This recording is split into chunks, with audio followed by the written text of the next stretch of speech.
ಬಿಡೋರು ಎಲ್ಲರೂ ಗೊತ್ತಿದ್ದಾರೆ, ಅವರೇ ನಮ್ಗೆ ಅಟ್ಲೀಸ್ಟ್ ಕೊಟ್ಟರು ಅಂತ. ಬಟ್ ಅದಾದ್ಮೇಲೆ ಮಾಧ್ಯಮಕ್ಕೆ ಯಾಕೆ ಈ ರೀತಿ ಡಿಫ್ರೆನ್ಸ್ ಆಫ್ ಒಪಿನಿಯನ್? ಅದು ನೀವು ಕಿಶೋರ್ ಅವ್ರ ಹತ್ರ ನನಗೆ ನಾನು ಅವ್ರನ್ನ ನೋಡಿದ್ದೆ ಯಾವಾಗಲೂ 12 ವರ್ಷದ ಮುಂಚೆ.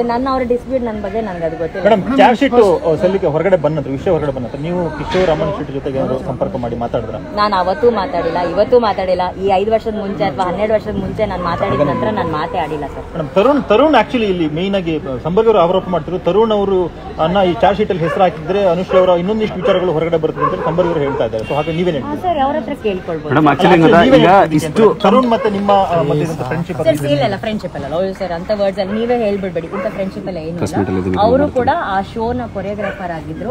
ನಾನು ಆ ಶೋ ವಿನ್ ಕೂಡ ಆಗಿದ್ದೆ. ನಾನು ಆ ಟೈಮಲ್ಲಿ ಒಂದಷ್ಟು ಕೊರಿಯೋಗ್ರಫಿ ಮಾಡಿದ್ರು. ಅಂಡ್ ಇದು 13 ವರ್ಷಗಳ ಹಿಂದೆ ನಡೆದಂತ ಒಂದು ಕಾರ್ಯಕ್ರಮ. ಅವರು ಅದಕ್ಕೆ ಕೊರಿಯೋಗ್ರಾಫರ್ ಆಗಿದ್ರು, ನಾನು ಆ ರಿಯಾಲಿಟಿ ಶೋ ವಿನ್ನರ್ ಆಗಿದ್ದೆ. ಕೊರಿಯೋಗ್ರಾಫರ್ ಅಂದ್ರೆ ಕೊರಿಯೋಗ್ರಫಿ ಮಾಡ್ತಿದ್ರು. ಬೆಳಗ್ಗೆಯಿಂದ ಸಾಯಂಕಾಲವರೆಗೂ ನಾವು ಡಾನ್ಸ್ ರಿಹರ್ಸಲ್ಸ್ ಮಾಡ್ತಿದ್ವಿ. ರಿಹರ್ಸಲ್ ಹಾಲಲ್ಲೇ ಊಟ ಮಾಡ್ತಾ ಇದ್ವಿ. ಶೋ ಮುಗಿತು, ಬಾಯ್ ಹೇಳಿದ್ವಿ. ಈಗ ಒಂದು ಐ ಥಿಂಕ್ 5 ವರ್ಷದ ಹಿಂದೆ ಏನೋ ಅವ್ರು ಮಂಗಳೂರಲ್ಲಿ ಒಂದು ಡಾನ್ಸ್ ಕ್ಲಾಸ್ ಓಪನ್ ಮಾಡಿದ್ರು ಓನ್ ಆಗಿ.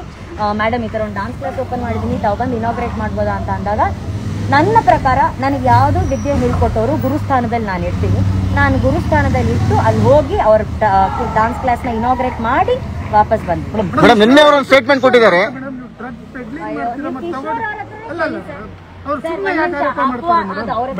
ಮೇಡಮ್, ನಿನ್ನೆ ಒಂದು ಸ್ಟೇಟ್ಮೆಂಟ್ ಕೊಟ್ಟಿದ್ದಾರೆ ಮೇಡಮ್.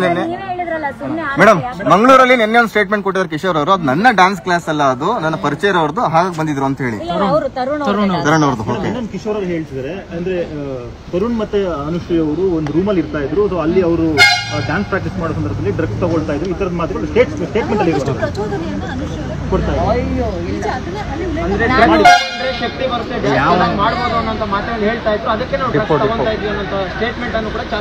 ಅದು ಕೂಡ ನೀವು ಅವ್ರ ಹತ್ರನೇ ಕ್ಲಾರಿಫಿಕೇಶನ್ ಕೇಳ್ಬೇಕು. ಯಾಕಂದ್ರೆ ಹೇಳಿದ್ದವ್ರಲ್ವಾ.